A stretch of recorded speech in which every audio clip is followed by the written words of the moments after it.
আল্লাহ তো সবকিছু নিয়তি লিখে রেখেছেন যে অমুক লোক ভালো হবে না খারাপ হবে, সে কাউকে খুন করবে কি করবে না, বা কাউকে ধর্ষণ করবে কিনা, অথবা চুরি করবে কিনা, অথবা ভালো কাজ করবে কিনা, সে বেহেশতে যাবে নাকি দোজখে, সবকিছু আগে লেখা থাকলে আমরা কি করব?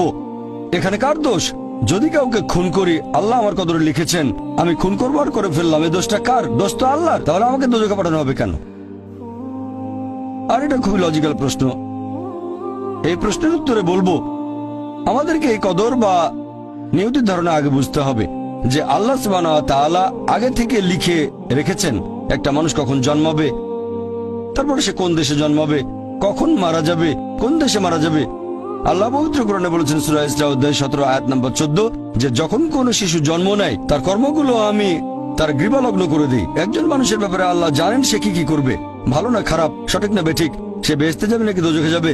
যে ধরেন একটা ক্লাসে একজন টিচার পড়াচ্ছেন 100 জন ছাত্রকে প্রায় 1 বছর ধরে, আর পরীক্ষা শুরুর আগে টিচার অনুমান করলেন যে এই ছাত্রটা এবারের পরীক্ষায় ফার্স্ট হবে, ফার্স্ট ক্লাস ফার্স্ট, এই ছাত্র পাবে সেকেন্ড ক্লাস, এই ছাত্র করবে ফেল। এটা আমি উদাহরণ হিসেবে বলছি। এর কিছুদিন পরে পরীক্ষা হয়ে গেল, প্রথম ছাত্র হলো ফার্স্ট ক্লাস ফার্স্ট, এই ছাত্র সেকেন্ড ক্লাস, আর ওই ছাত্রটা করলো ফেল। এখন আপনাদের প্রশ্ন করি, যে ছাত্র ফেল করেছে সে কি টিচারকে বলবে আপনি বলেছিলেন যে আমি ফেল করব তাই ফেল করেছি? এখানে দোষটা কার? টিচারের নাকি ছাত্রের? কার দোষ? ছাত্রের। টিচার অনুমান করেছেন এই ছাত্রটা বাইরে ঘুরে বেড়ায়, ঠিক মতো ক্লাসে আসে না, সিনেমা দেখতে যায়, এজন্য সে ফেল করবে। ওই ছাত্র মোটামুটি মাঝারি, এই ছাত্র খুব মেধাবী, অনেক পরিশ্রম করে, তাই টিচার পরীক্ষা শুরু হওয়ার আগে অনুমান করেছেন এই ছাত্র হবে ফার্স্ট ক্লাস ফার্স্ট, এই ছাত্র সেকেন্ড ক্লাস, ওই ছাত্র ফেল। তারপর আসলে ওই ছেলে ফার্স্ট ক্লাস ফার্স্ট, এই ছেলে সেকেন্ড ক্লাস, আর ওই ছাত্র ফেল। টিচার অনুমান করেছেন, তার মানে এই না যে দোষটা টিচারেরই হবে। টিচার সবাইকে পড়িয়েছেন সঠিকভাবে, সমানভাবে। একইভাবে আল্লাহ সুবহানাহু ওয়া তাআলার আছে ইলমে গায়েব, তিনি ভবিষ্যৎ সম্পর্কে জানেন।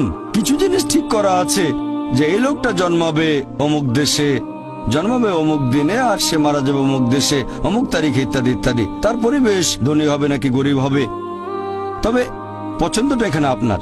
যেমন ধরেন 12 স্ট্যান্ডার্ড পাশ করার পরে অপশন আপনার হয়তো ইঞ্জিনিয়ার হবেন, অথবা ডাক্তার হবেন, বা একজন আইনজীবী।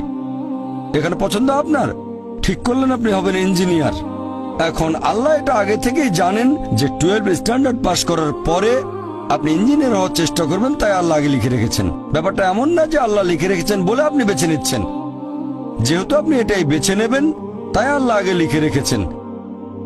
এখানে পছন্দ আপনার, তবে আল্লাহ আপনার পছন্দ জানেন। যেমন ধরেন একটা রাস্তার মোড়ে আসলেন, সামনে 5টা রাস্তা, রোড নাম্বার 1, 2, 3, 4, 5।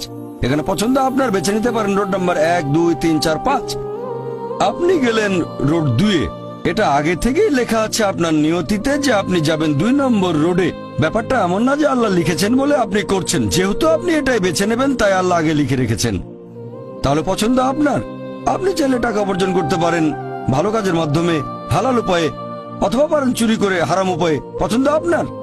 ধরেন চুরি করলেন, এটা আপনার সিদ্ধান্ত, তবে আল্লাহ আগে থেকে জানেন যে এই লোকটা সহজে টাকা পেতে চায় তাই চুরি করবে, তাই আল্লাহ আগে লিখে রেখেছেন যে এই লোকটা 25 বছর বয়সে চুরি করবে।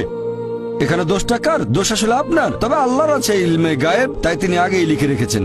সিদ্ধান্তটা আপনার। আল্লাহ তাআলা মানুষদের দিয়েছেন স্বাধীন ইচ্ছা, আপনি আল্লাহ তাআলাকে দোষ দিতে পারবেন না আপনার পাপের জন্য। যদি আপনি দোজখে যান, যাবেন আপনার পাপ কাজগুলোর জন্য, আর যদি বেহেশতে যান সেটার কারণ হবে আল্লাহ সুবহানাহু ওয়া তাআলার অসীম করুণা।